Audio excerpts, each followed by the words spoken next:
नमस्कार, राजस्थान संवाद में आपका स्वागत है। मैं हूं आपके साथ चेतना।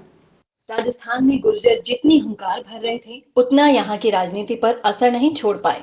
खबरें तो आप बहुत देखते होंगे, लेकिन खबरों को गहराई से जानने के लिए हमारे चैनल को लाइक एंड सब्सक्राइब करें और बेल आइकन को दबाएं। लगातार सियासी गलियारों में जो गुर्जर नेता सियासी हुंकार भर रहे थे, वे अब पूरी तरह से ठंडे हो चुके हैं।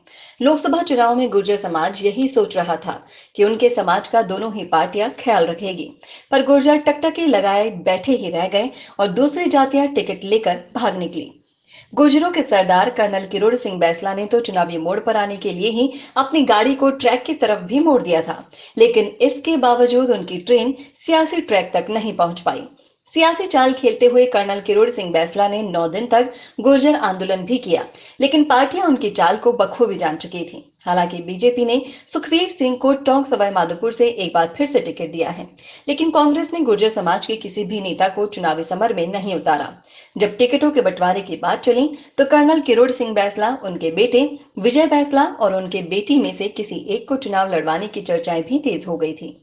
यहां तक कि कर्नल बैंसला ने तो ये भी कह दिया था कि यदि कोई पार्टी टिकट देती है तो जरूर चुनाव लड़ेंगे, लेकिन कर्नल बैंसला अपने बेटे को राजनीति के ट्रैक पर उतारकर उनका भविष्य संवारना चाहते थे। लेकिन कांग्रेस ने उनके बेटे को बिल्कुल भी पसंद नहीं किया और गुर्जरों को टिकट देना उचित नहीं समझा, बल्कि मीणाओं पर विश्वास जताते हुए नमो नारायण को मैदान में उतार दिया।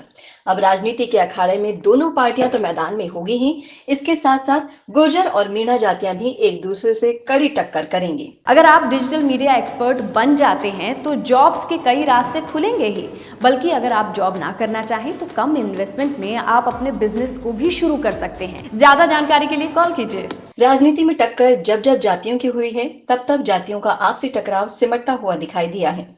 टोंक सवाई माधोपुर में भी कुछ ऐसा ही सियासी समीकरण देखने को मिलेगा।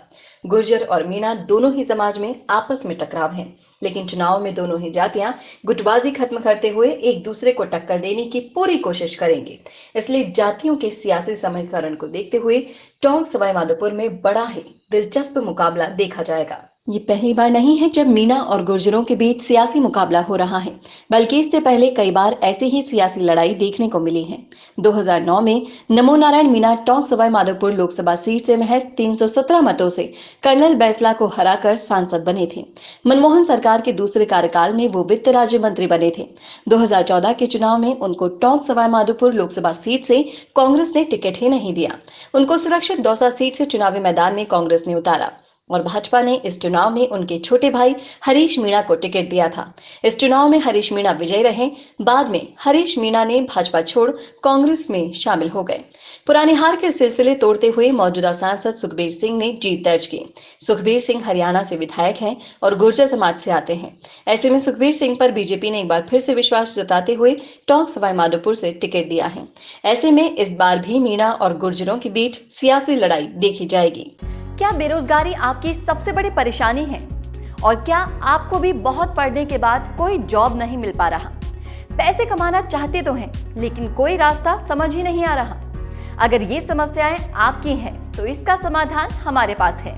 डिजिटल तकनीक के इस जमाने में वो लोग रोजगार की बिल्कुल फिक्र नहीं करते, जिनके पास डिजिटल तकनीक का पूरा ज्ञान होता है।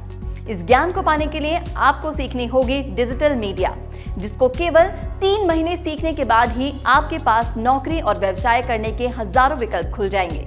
इस कोर्स के बारे में ज्यादा जानकारी के लिए कॉल करें 9001299672।